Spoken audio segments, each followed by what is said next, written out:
we're going to go ahead and get started with our post-race media availabilities. If you have a question, please raise your hand. We'll get a mic over to you as soon as possible. We are now joined by our race-winning crew chief, Adam Stevens. Congratulations, Adam. We'll go ahead and open it up right to questions. We'll start here in the middle with Matthew. Matthew Warrens with Northeast Sports News. Adam, after that rain delay, you guys changed that tire, the rain tire. Did you guys ever think you would see that amount of crazy racing where guys were using the high line of the track? I didn't know what to think. You know, we haven't had the wets on here. Obviously, we all had a little bit of experience at Richmond earlier this year, but I really was surprised to see people on the apron.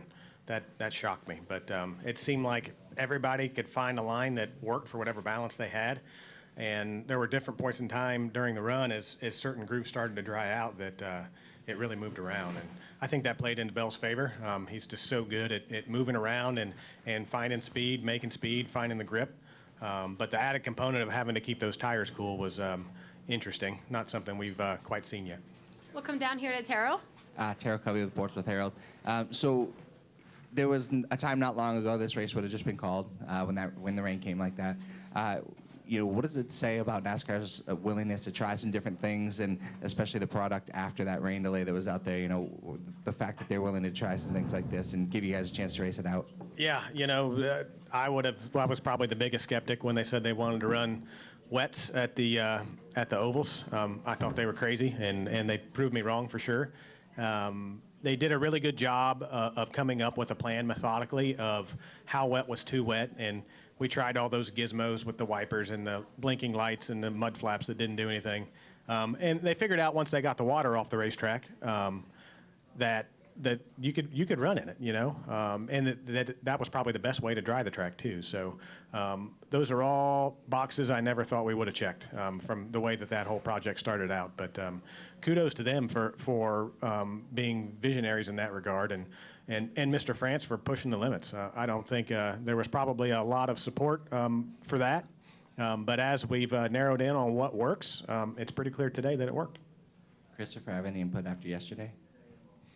No, I mean, he told us about his day, but the cars are so far different now. There's just not much that transfers. They're nothing like they used to be years ago, maybe 10, 15 years ago, where you could relate a little bit. There's just nothing to take from it anymore. And we've now been joined by our race-winning owner, Coach Joe Gibbs. If you have a question for him or Adam, please raise your hand. We'll go to Jerry, and then over here to Rich. Jerry Jordan, kicking the tires on that. Adam, I was talking to Briscoe a while ago, and he just says Christopher's the GOAT here. Why is Christopher so good here, and Christopher gave you guys, the team, credit for being so good here. What is it about this track that really meshes with JGR? I don't know. I think if you go back through history, we've had a lot of drivers be successful here.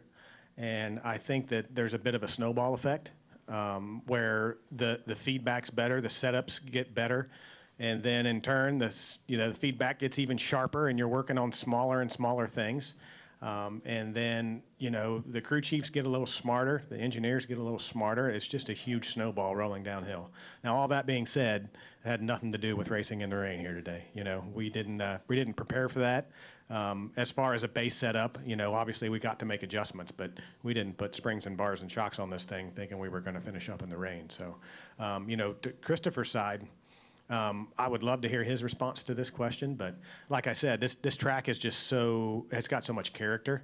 It really tasks the driver with being willing and able to move around and find that little bit of grip as the line moves and the rubber goes down, and certainly in the wet, like we talked about earlier, as it dries, knowing how much work you're asking out of your tires and how to remedy that situation in short order, and you know, just that dirt experience and his mindset of always looking forward and always being willing to be the first guy to make a new move seems like it paid off today. And one follow-up. What were you thinking with all those cautions being up on the box with Christopher on the restarts? I wasn't too worried about the restarts, but if you have enough of them, eventually one of them is going to go bad, right? So that's a concern, but it wasn't really on my mind. The thing I was thinking the last probably two was how dark it was getting. I know it was probably hard to see on TV, but all of us here at the track were thinking, man, we can't do too many more of these because it was certainly getting dark. We'll go to Rich and then in the back to Bob. Thanks. Joe, just comment on Christopher taking both races this weekend. Yeah, I got to say, first of all, it was just great being a part of today. I don't think any of us will forget this. The way this all started, I appreciate NASCAR staying after it because everything that happened there, it could have easily been something where we don't finish the race. And I think, as Adam said, now that we have the tires, the wet tires, it's going to allow us to finish races at times that we wouldn't be able to. As far as Adam just doing a great job today, Christopher, I just think Christopher he's gifted, and the further he goes, you know, we all just really appreciate it. And I think he's a real talented young guy. And to be truthful, with him not in here, I'll tell you, he's the all-American guy. Sponsors love him, and he's just a kid that everybody loves. And so it's great to see him, too, you know, get the success that I think, you know, he deserves. He's worked hard. He came in during COVID. He got in cars without making a lap that first year and went through all of that. And so I really appreciate that. And so there was a lot about tonight. God's blessed us with great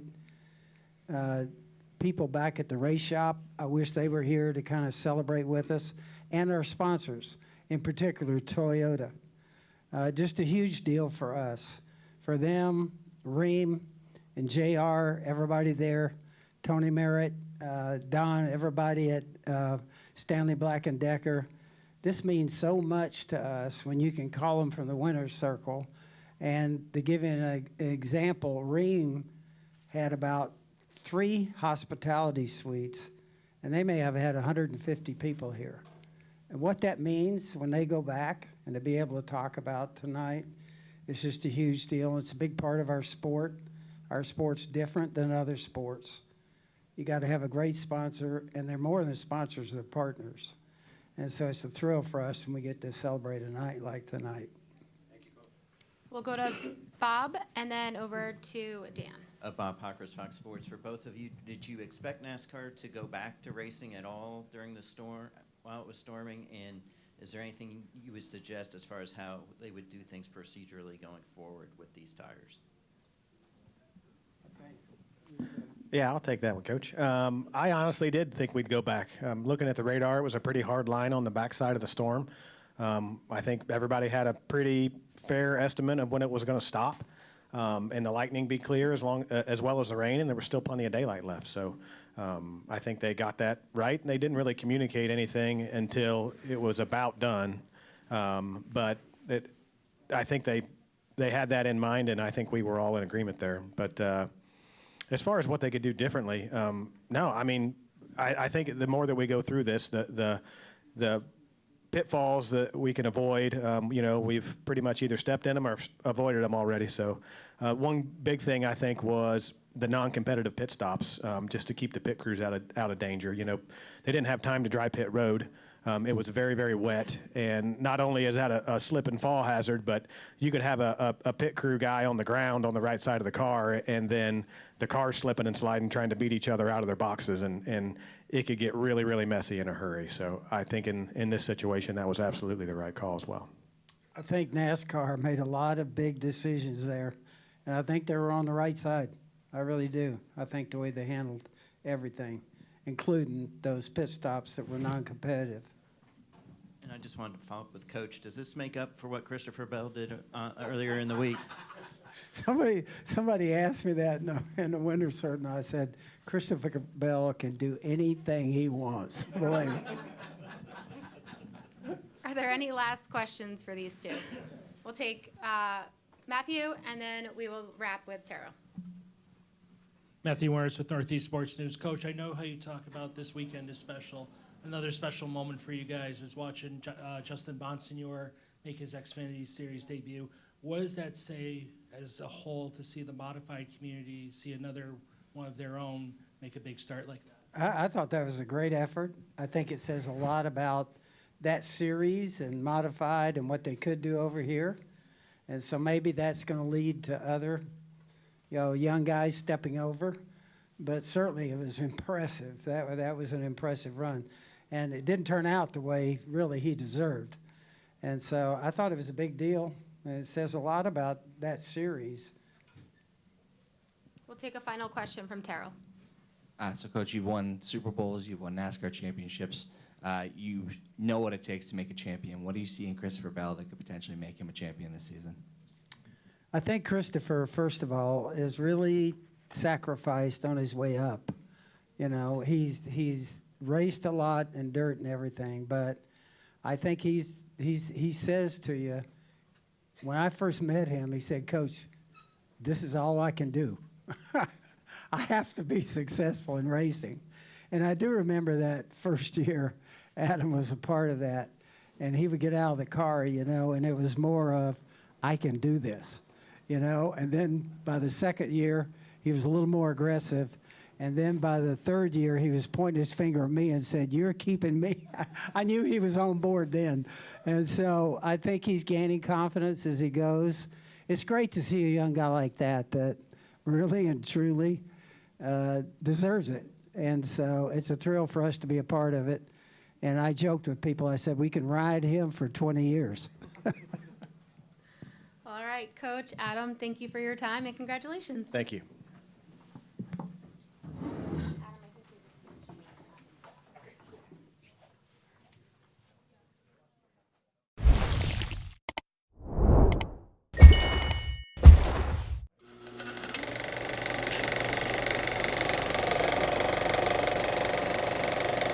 All right, there's the checkered flag. Great job, driver.